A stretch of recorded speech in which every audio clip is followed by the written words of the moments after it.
La Biblia relata que Jonás fue expulsado por el gran pez en tierra firme. Sin embargo, ser una cuestión intrigante, si Nínive, el destino final del profeta, se encontraba a más de 1000 kilómetros del mar más cercano. ¿Cómo pudo haber sucedido esto? ¿Estaría la escritura cometiendo un error geográfico?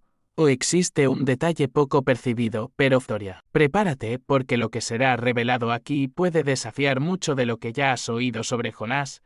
Y dime en los comentarios, ¿alguna vez te has detenido a pensar cómo llegó Jonás a Nínive? Si la ciudad no tenía ninguna conexión directa con el mar. Jonás vivió en un periodo convulso de la historia de Israel.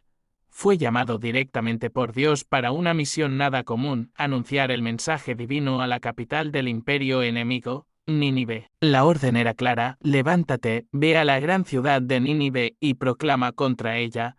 La ciudad era el centro del poder asirio, un reino famoso por su crueldad y por oprimir a los pueblos vecinos.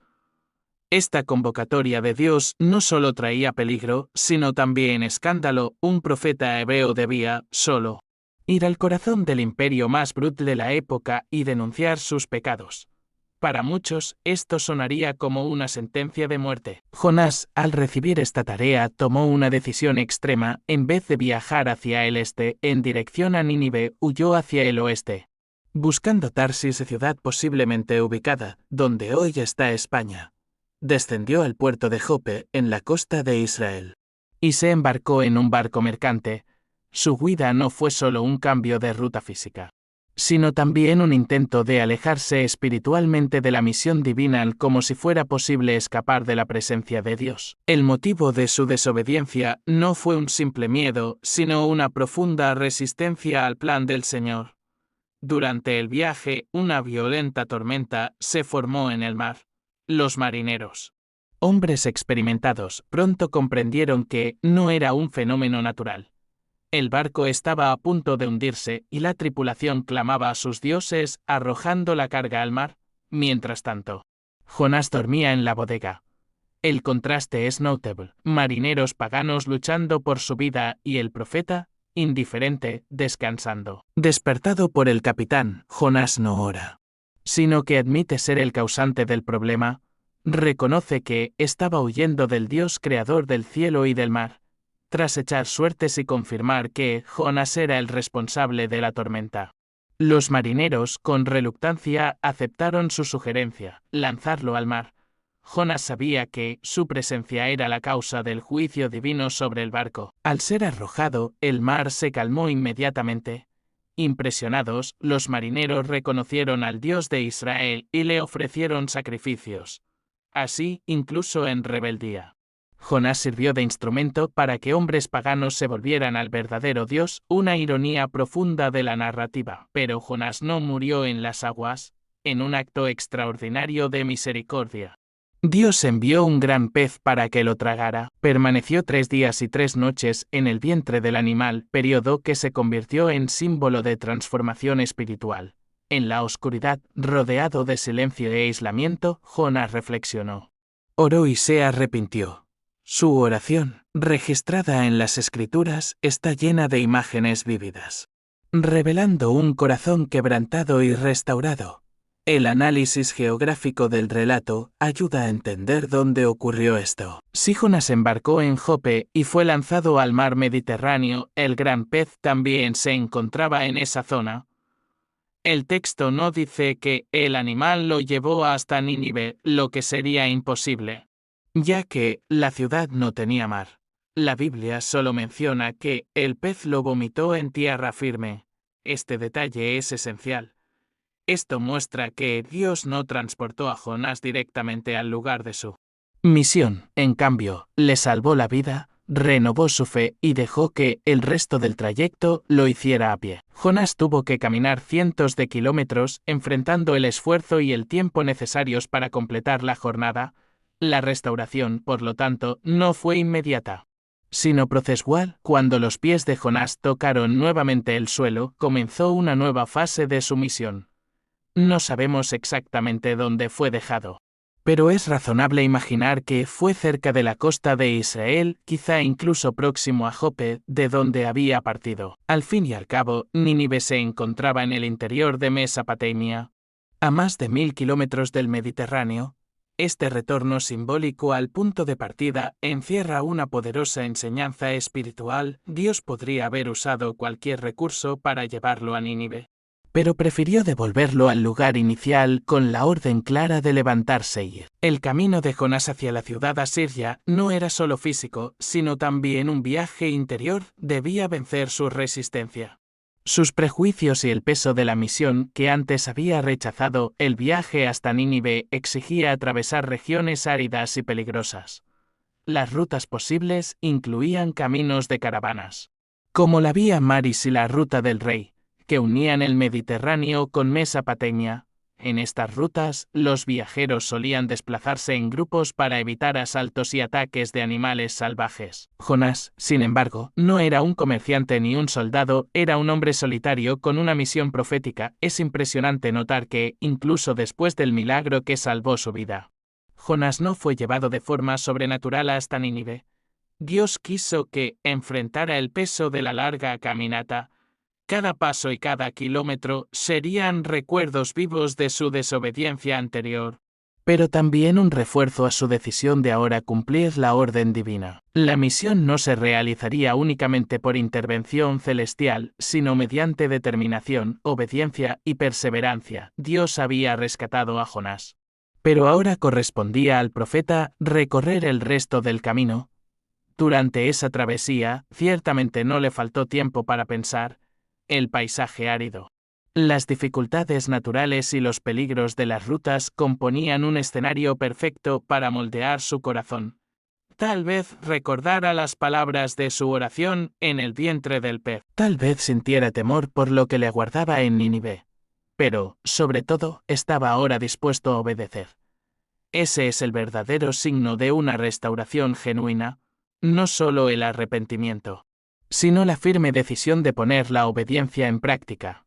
Para llegar a Nínive, Jonás tendría que atravesar el río Tigris en las cercanías del actual Mosul, en el norte de Irak. La ciudad era una de las más antiguas del mundo, repleta de palacios, templos y fortificaciones. Sus murallas protegían un área tan extensa que, según el relato bíblico, llevaba 3 días recorrerla a pie. Nínive simbolizaba el poder absoluto de Asiria, siendo el centro de idolatría y violencia. A cada paso, Jonás se acercaba a un pueblo que despreciaba, pero que Dios quería salvar. Al término de esa ardua caminata, Jonás alcanzó las puertas de Nínive. Estaba físicamente exhausto y marcado por las experiencias recientes, pero llevaba un nuevo propósito. Lo que sucedería a continuación sería uno de los episodios más extraordinarios de las Escrituras, algo que no habría ocurrido sin la larga travesía desde la costa hasta el corazón de Asiria. Es en este tipo de jornada que Dios forma no solo mensajeros, sino hombres transformados en lo más íntimo. Cuando Jonás entró en Nínive, traía consigo no solo el polvo del camino, sino también el peso de una profunda experiencia espiritual. La ciudad, inmensa e imponente, representaba la cima de la fuerza asiria. Sus murallas eran tan anchas que los carros podían correr lado a lado sobre ellas. El Señor ordenó que el pez vomitara a Jonás en tierra firme. Es importante prestar atención a esta parte, ya que es donde muchas personas se confunden. Jonás fue realmente expulsado por el gran pez en tierra. ¿Pero qué tierra fue esa? Aquí surge la duda de muchos lectores. Si el pez arrojó a Jonás en tierra, ¿cómo es que algunos afirman que fue vomitado en Nínive? Al observar los mapas, se puede notar que Nínive no tiene litoral, es decir, no cuenta con playa. Por lo tanto, no es posible que Jonás haya sido expulsado directamente en Nínive. La explicación es sencilla y fundamental para entender la geografía bíblica. Jonás no fue vomitado en la ciudad de Nínive, sino que tuvo que caminar hasta allí. Ahora se profundizará un poco más en la geografía bíblica para tratar de identificar dónde exactamente el gran pez vomitó a Jonás. ¿Se puede descubrir esto a través de los mapas? Se analizará con detalle. Pero antes, es importante mencionar que todos merecen aprender la palabra de Dios con mayor profundidad. Por ello, se recomienda el método texto en la pantalla, que enseña la Biblia completa, de Génesis al Apocalipsis, de manera sencilla y guiada por un profesor. Volviendo al tema. La Biblia afirma que Jonás fue vomitado en tierra, pero no especifica el lugar exacto. No hay detalles claros en el texto sobre la ubicación precisa. Sin embargo, es posible utilizar la geografía bíblica para comprender mejor el contexto. Probablemente, el gran pez nadaba en las aguas del mar Mediterráneo, que era la ruta natural de Jope. Desde donde Jonás embarcó hacia Tarsis, según se observa en los mapas. Durante el viaje, fue lanzado al mar. Es importante señalar que Jonás no fue vomitado cerca de Tarsis, ya que el pez estuvo con él aproximadamente 3 días y 3 noches, tiempo suficiente para ser expulsado en un área más cercana al punto de embarque en la costa del Mediterráneo. Dado que no existe conexión directa entre el Mediterráneo y Nínive, que está a más de 1000 kilómetros hacia el interior, es imposible que haya sido vomitado directamente en Nínive. Algunos estudiosos sugieren que Jonás pudo haber sido vomitado cerca de la misma ciudad de Jope, de donde huyó. Si esto es cierto, tuvo que caminar casi 1000 kilómetros hasta Nínive. Como se puede observar en el mapa, Jope está a la orilla del mar, mientras que Nínive se encuentra en el interior, sin acceso directo al Mediterráneo. Esto hace imposible una conexión directa entre ambos lugares, si realmente fue así.